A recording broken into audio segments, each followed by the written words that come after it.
So growing up with my 10 siblings and our parents really had a strong idea about what healthcare should be like and did not believe in standard health insurance because that was essentially giving over control of our lives to the government.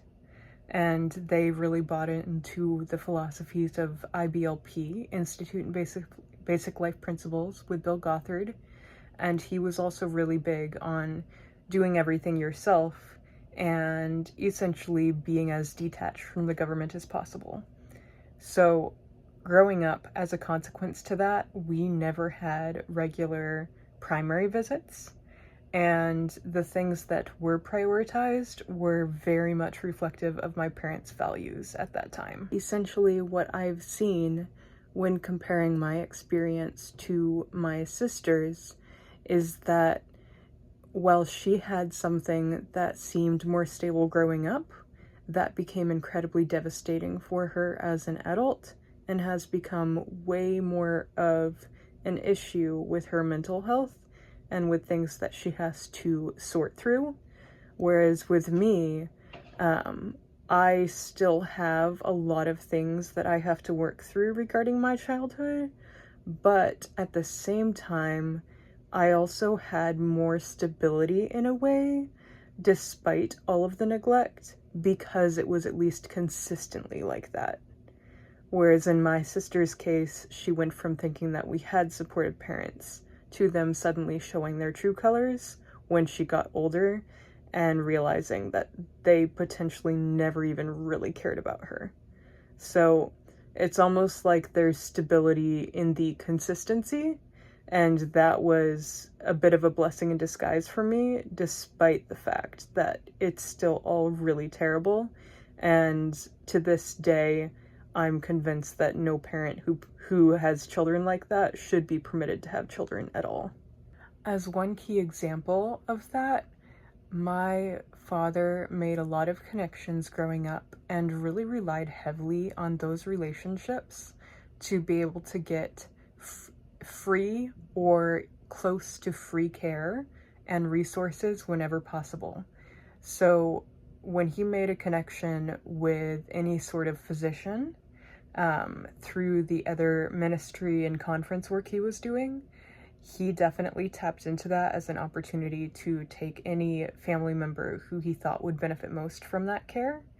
And growing up, that turned into a DO, a doctor of osteopathic medicine, who specifically only took care of the osteopathic manipulative therapy, OMT, that they're really known for, and did not really do anything else despite having certifications as a primary care doctor. And so we would specifically only see him once to twice a year for an adjustment. And a lot of us really hated that and had to go despite the fact that we had a lot of evidence it was actually hurting us, including bruising afterwards. And because my dad decided that was what he wanted, that's what we had to do. And then the other aspect of care that my parents did pay more attention to, despite there being pretty clear neglect for a lot of us, as I mentioned in another segment, regarding some of us getting better braces or care like that versus others not getting anything, was dental care.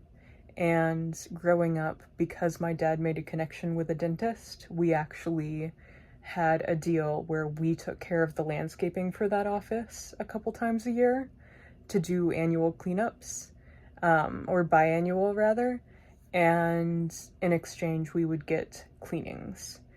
And of course, the higher end of that expense, if you will, with the value of the dental care, was dedicated towards my parents, with a lot of work that they required as they got older, and very little went towards any of the children beyond a very basic cleaning, except for a few who happened to be more in the spotlight at that time, and then my parents cared far more about their appearance.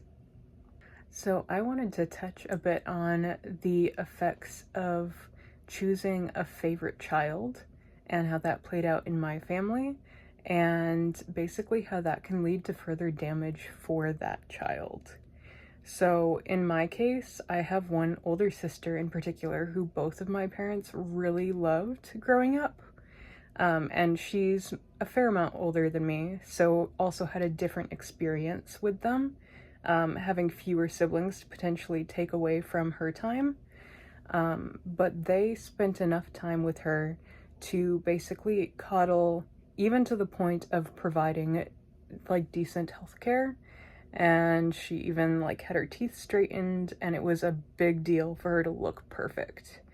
And then when we got to the end of the family, a lot of us were experiencing neglect with things like that, with something as basic as dental work and trying to straighten your teeth out instead of having them be crooked, because there are health issues related to that.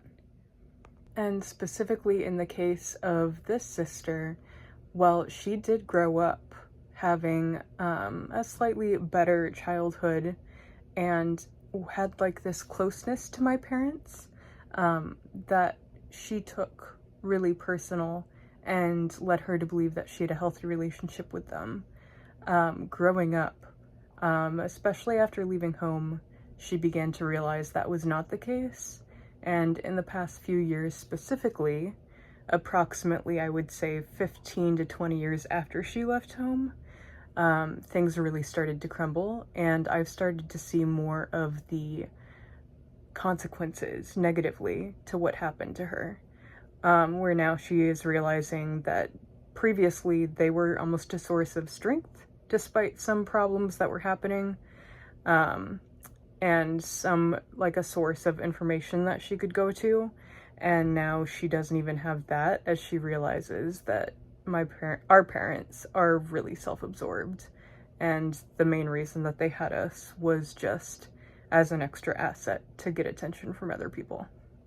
And what I've seen happen to my sister tells me that that has been absolutely devastating to her, and she clearly is not as accepting completely of the fact that our parents had never been available, because at some point they at least acted like they were. Whereas with my experience growing up, I am the youngest in my family, and so by the time it got to me, any sort of parenting that I got was primarily from my older siblings. And so my parents were not even involved at that point, and that basically had me growing up, even at age 5, 6, 7, well before my high school period, just acknowledging that my parents, yes, existed, but they were more like a figment of my imagination, if you want to put it that way, regarding what a parent should be. And I never actually acknowledged that they could be that, because I never saw it. So it was much easier for me to break away from that compared to what I've seen happen with my older sister. Just to clarify for anybody who is not super familiar with Bill Gothard and the cult that he led, which is still very active today, a big part of his goal was very involved in politics, and the idea that eventually people who followed his beliefs should take over the government through activism in politics. And so he kind of created a bit of a dichotomy, because while I say that he encouraged that you don't become reliant on the government, he also wanted you to become involved in the government. And it's a bit difficult to really separate those two things, and that was the way that a lot of his beliefs worked, and still do work, as it's still very prevalent today. So I just wanted to clarify that, because I know some people who are familiar might comment below about how, oh no, he really wanted involvement in politics. He wasn't completely anti-government, and while that's true, he did not want you to rely on the government unless anyone, or basically everybody who controlled the government, eventually followed his beliefs, and then he would have been fine with that. Another example of how healthcare was definitely prioritized with my parents in mind, with the exception of any child who they knew was going to be seen by more people and basically represent them, was my dad started to have more healthcare problems as he got older, as expected. And so, started having to see a cardiologist, and of course happened to have a connection with that. And so he went and saw that doctor very regularly to follow up with his history. And despite that, never once even brought up the possibility that even one of his children should probably see a cardiologist, considering the significance of family history and genetics regarding cardiovascular health and risk factors. And it's only in the past few years I've become more aware of this and realized that really highlights how my father pick and chose who was going to see what specialist based on what he prioritized at that time. If you have any feedback or questions about what I discussed in today's video, or even if you have one of your own experiences that's similar or even not, I would love to hear about it. Please drop a comment below. And if you like, hit that button. And if you want to see more, please subscribe. Thank you for your time.